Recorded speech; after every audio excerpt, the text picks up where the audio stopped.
فراخ الحاتي بالتتبيلة الخطيرة اللي موجودة في كل بيت، طعمها تحفة جدا جدا جدا.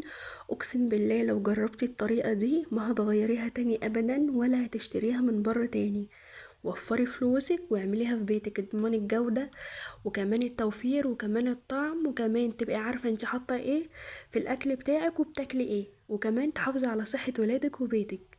طريقتها سهلة وبسيطة جدا جدا وطعمها خيال.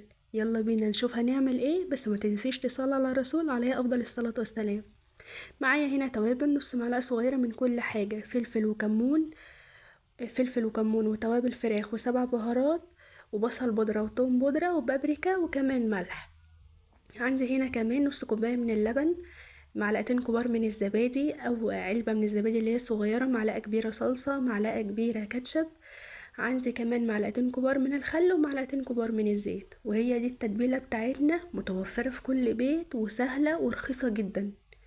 بس والله العظيم يا جماعة نفس بتاع المحلات والمطاعم بالظبط، مش هتفرقيها ابدا. هنا خلاص ضربتها كويس جدا جدا لغاية ما كل المكونات اختلطت مع بعض. عندي هنا الفرخة بتاعتي، دي فرخة وزنها 2 كيلو او 2 الا ربع، ما تكبرهاش عن كده. قطعتها على 8 قطع وشرحتها كده بالسكينة عشان التتبيلة تتغلغل فيها كده من جوه. نقعتها كويس جدا وصفتها وكمان شطفتها كويس جدا ونشفتها كويس. هحطها في التتبيلة بقى واغطيها كلها بالتتبيلة وهدخلها التلاجة ليلة كاملة. دي بتبقى طعمها خيال، لو انتي مستعجلة مش اقل من 4 ساعات. هنا بعد ما قعدت ليلة كاملة، ده تاني يوم بصراحة. عندي هنا بقى صينية فرن عادية، حطيت عليها شبكة، اي شبكة عندك، بس ده عندها بالزيت طبعا عشان اجي اشيل الفراخ بسهولة. هرص عليها قطع الفراخ بتاعتي عادي جدا. ممكن تقطعي قطع الفراخ زي ما انا عاملاها كده على 8.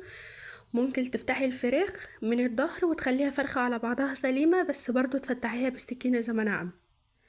ليكوا حرية الاختيار بنفس التتبيلة، والله يا جماعة هتدمنوها وهتدعولي عليها، بس ما تنسوش تدعولي.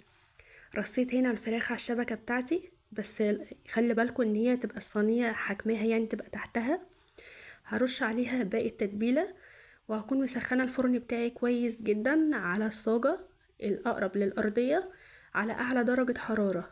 أول ربع ساعة، هي بتاخد معايا ساعة بالظبط، وباقي الساعة إلا ربع على درجة حرارة 180. حطيت كده مية مغلية تحتها عشان البخار ده اللي هيسويها معايا. وهنا بعد ما قعدت ساعة في الفرن، طالعة ما شاء الله اللهم بارك، اللحمة بتاعتي دايبة واخدة اللون حلو جدا جدا زي بتاعت بره بالظبط. كمان التتبيلة دخلت في الفراخ من جوه مخليه طعمها خطير خطير. والله جربوها تدعولي. بشيل الفراخ كده بكل سهولة من على الشبكة، هحطها في اي صينية او اي بولة عندي بقى عشان اولع لها فحماية وتبقى زي بتاعت بره بالظبط. دي الفرخة معايا اهي باللون الخطير ده وطعمها روعة. هجيب بولة صغيرة عندي او ورق فويل حطيت فيها فحمية كنت مولعاها كده، هحط عليها نص معلقة صغيرة من الزيت وهغطيها على طول، هكتمها حوالي 10 دقايق. وهنا بعد ما طلعتها من الصينية بتاعتي واخدة ريحة وطعم الفحم زي اللي بتجيبيها من بره بالظبط، ودايبة وشاربة التتبيلة، طعمها فوق الروعة. جربيها وهتدعيلي، بس ما تنسيش تحطي لايك وتشتركي في القناة وتفعلي الجرس على الكل عشان يوصلك كل فيديو جديد بقدمه.